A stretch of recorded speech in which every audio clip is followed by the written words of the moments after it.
Hey guys, Hunter Elliott here, rangehot.com. This afternoon, I'm beginning the review on the Ruger 1022 Takedown Lite. This is a relatively new generation of the 1022. As you will notice, I've got the Ruger silencer threaded onto the end of the barrel. Basically just because silencers are cool and it's more fun to shoot.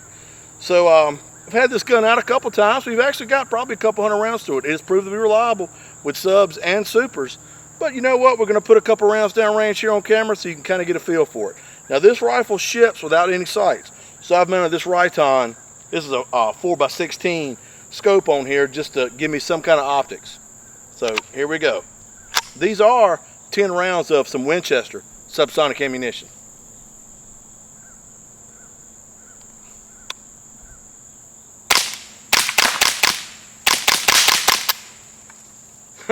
So as you can tell, with the Ruger silencer, it's really quiet. So really and truthfully, I'm digging the rifle. It's proved to be reliable with and without the can, with and without subsonic ammo. But we're just really getting started on the review, so I want to keep you posted, but kind of give you an idea where we're at.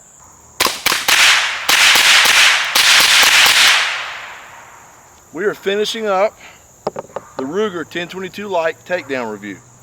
Lock the bolt to the rear. Show you mags out, chambers empty. This is their new light model.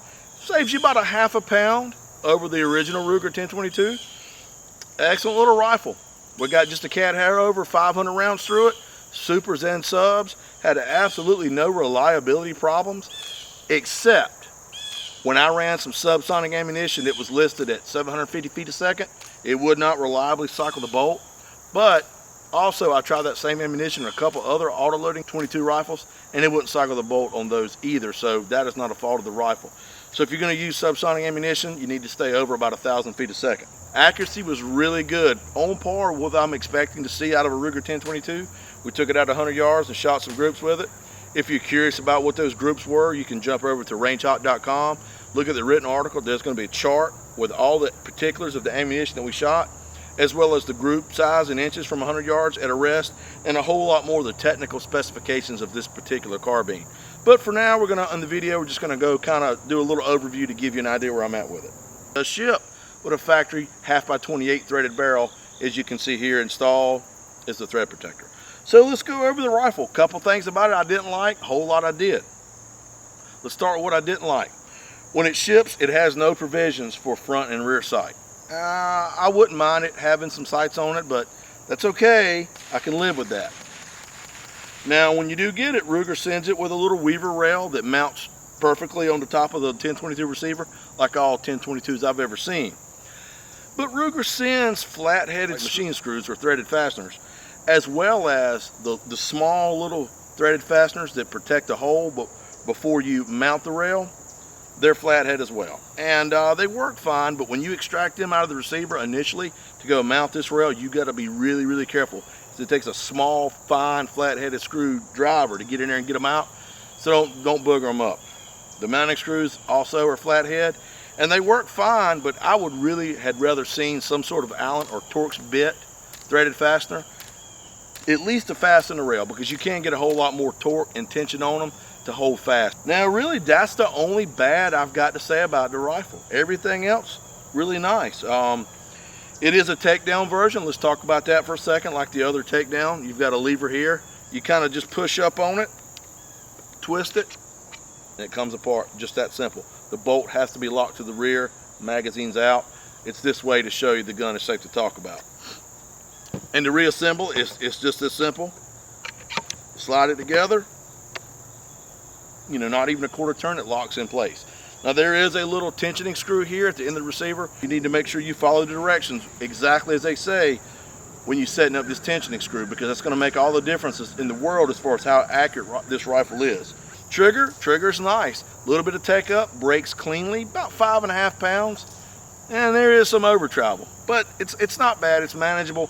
It's going to be typical of what you're used to, you know, a nice 22 carbine trigger, 1022, that sort of thing. I mean, Ruger's been building 1022s for a long time. I'm sure it's the most popular auto-loading 22 carbine in America. Maybe even the most popular 22 carbine. I don't know, but everybody is probably either had one or shot one or knows somebody that's got one. So it is a very well proven platform. Now, there is a lot of cool factor going with this, being the light, being that you can mount a nice optic on it, and it is silencer ready. If you look back, I just published a review on the little Ruger silencer, their new rimfire can, which I was very pleased with. And I mean, it just seems like it's a match made in heaven. The 1022 Takedown Lite and the silencer. With subsonic ammunition, it was about, if I'm remembering correctly, 65, 66 decibels to the ear. Man, that's quiet.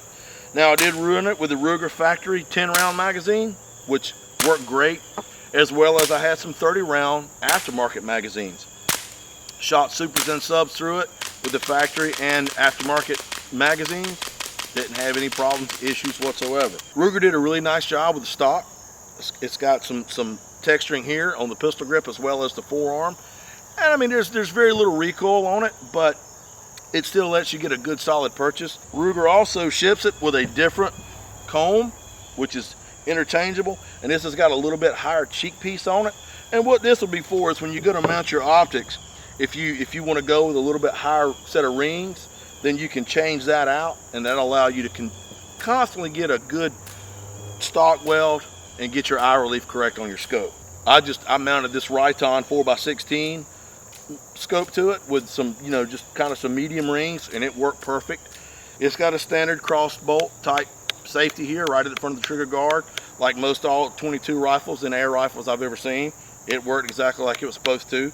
Magazine release is here. The only thing about these 1022s that I don't care about, and this is kind of across the board, is obviously being a 22 carbine, they don't lock the bolt back to the rear on an empty magazine.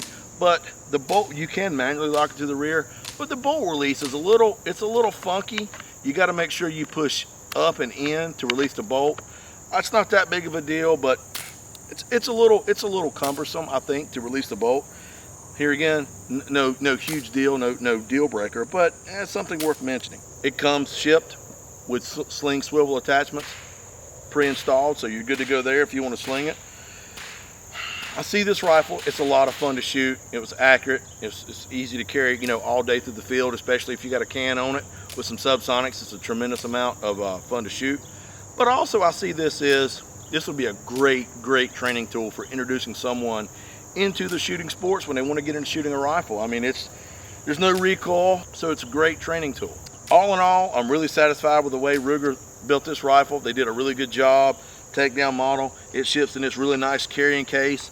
Velcros in when you take it down. Even with the optic mounted, there's room to put it in the carrying case. So if you want to take it to the range and be a little discreet, or if you're going to carry your rifle with you and be discreet, you can break it down, Velcro it in this case. It does have a big Ruger flag on here, but Ruger was good enough to Velcro that, so you can take that off and put on whatever you want, and it would just be what I like to say, incognito. That's it, guys. Great rifle. I'm satisfied with it. The few things that I mentioned I didn't care for were not deal breakers. So all in all, I'm very satisfied with the way the rifle ran. I appreciate you watching the video, reading the articles. If you got any questions or comments, you can find us on Facebook, YouTube, Instagram, Twitter, the whole 9 yards.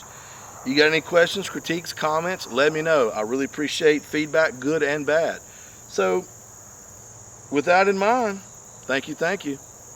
Till I see you again, look after yourselves and each other, and I look forward to seeing you on the range.